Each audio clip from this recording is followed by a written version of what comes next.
The sin of Jeroboam. How sad is it that God offered Jeroboam the same thing he offered David? He said, if you'll follow me and keep my commandments, I will establish your kingdom, I will be with you, and I will give you a lasting dynasty, just like I gave David. But Jeroboam just threw it away. He was more concerned about what might happen if the people turned on him instead of trusting that God gave him this kingdom and God would establish it. How sad. I've asked several people, do you know about the sin of Jeroboam? No. Well, what's that? Which is kind of strange because it's one of the great sins of the Bible.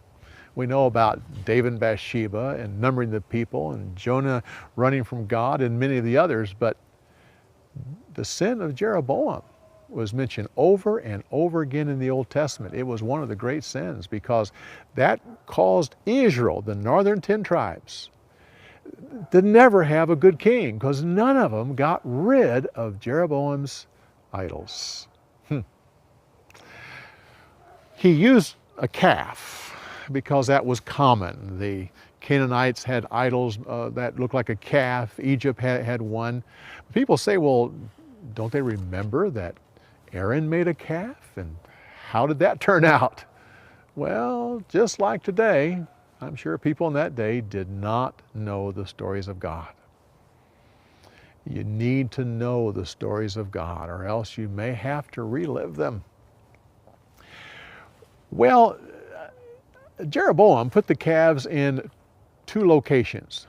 One was Bethel. Now you have to understand, the men of Israel, by the law of God, had to go to Jerusalem 3 times a year.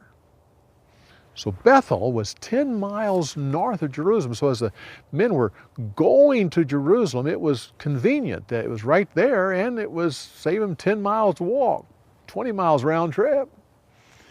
And they could be enticed to come there. Besides, Bethel was an established place of worship. Abraham worshiped there, Jacob worshiped there, and the different tribes came there. So it was easy to put one there. And then Dan to the north. You figure 3 times a year you had to go all the way south down to Jerusalem. Well, Dan was a lot more convenient. But Dan is also a beautiful place.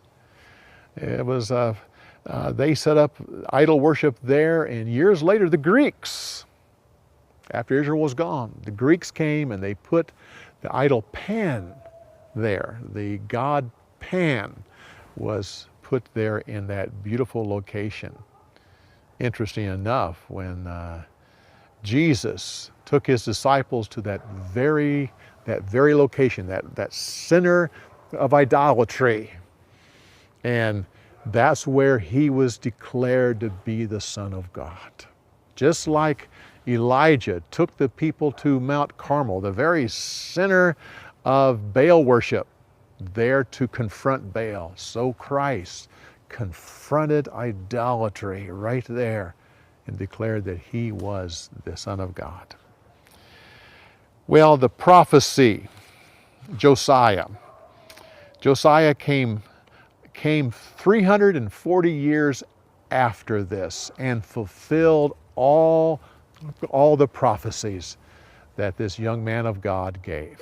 Well, so many things we could talk about. We're still going to talk about Jeroboam next week when we get into Rehoboam and Jeroboam. So come back as we continue on with insights on the story of the week. We'll see you next week.